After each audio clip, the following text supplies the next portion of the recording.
everyone, and welcome back to a new video of our Data Privacy Jargon Explained series.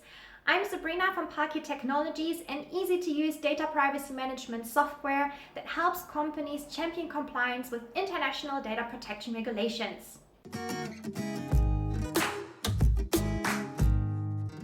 In this video today, we are going to shake up things a little bit, and I'm quite excited about this as we have a special guest who is going to talk about something very important, and that is Standard Contractual Clauses, or SCCs. What are they? When do you need them? Under which circumstances? This is what we're going to talk about. And the person who will be joining us today and talk about this is the best person to do so. And that is Mr. Punit Bhatia from Fit for Privacy, an experienced data protection officer who offers compliance services on international data protection regulations as well as coaching and training.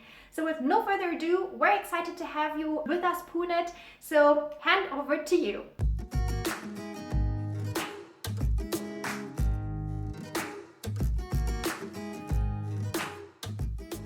Thanks, Sabrina, for the nice introduction. So kind of you. I'm very excited to be part of this series with you. In today's world, when we give a swab for testing, it is our personal data that is getting exchanged. And when we travel with our COVID passport, there's an exchange across borders, and we call it data transfer in legal terms. While this is the latest use case, data transfer has been a norm in the digital world. When you search for an Italian lawyer or an Italian restaurant in your area, you are sharing your preferences or your needs with the search engine. And who knows where that data is getting transferred. Thankfully, personal data protection in the EU is a mandatory requirement because of EU GDPR. That is, transfers need to be ensured with adequate protection of personal data. When we talk about transfer of personal data from the EU, we often talk about Standard Contractual Clauses, or SCCs. Today, we are going to go over 5 things you need to know about Standard Contractual Clauses. The 5 things that are: what are Standard Contractual Clauses? Why do you need them? When do you need them? What's new in them? And what does your company need to do? So let's get started.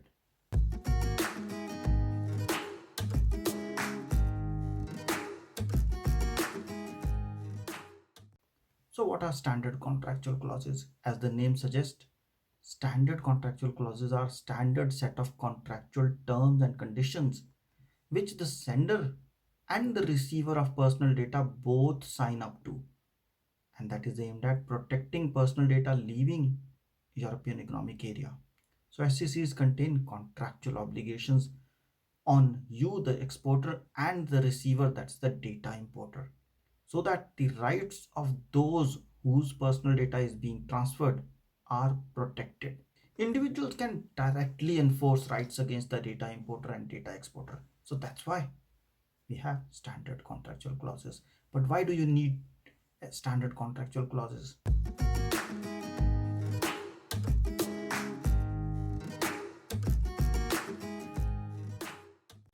The EU GDPR requires that when personal data is transferred, the standards of data protection, that is the EU GDPR requirements, travel with it. And SCCs are a key enabler for this transfer outside of EU in a legal manner.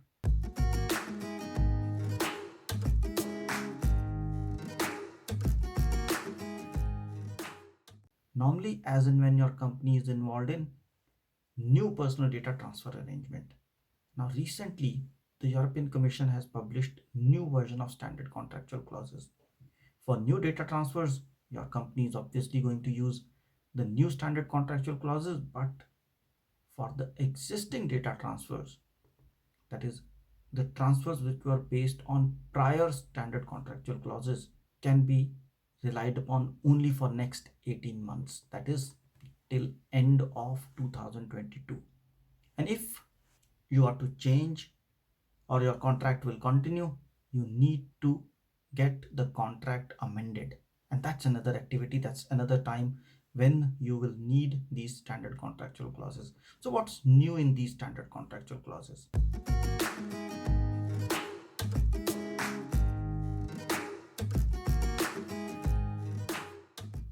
In 2021 or June 2021, the EU Commission approved these new version.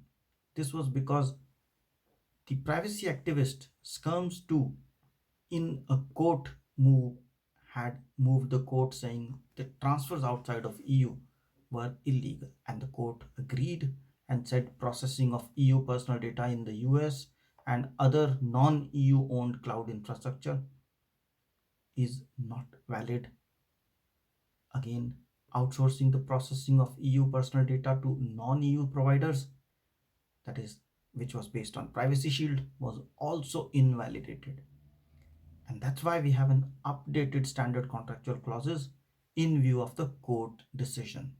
New standard contractual clauses have been strengthened with the obligations for each party and are more granular.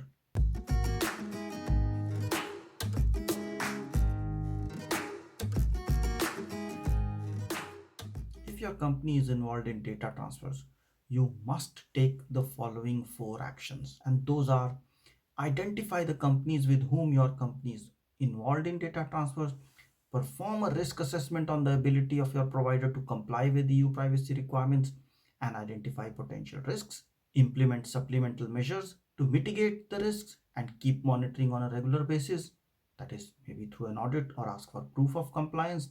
And last but not the least, get into a formal contract with the vendor, with the provider, with the data importer, and add standard contractual clauses into that contract.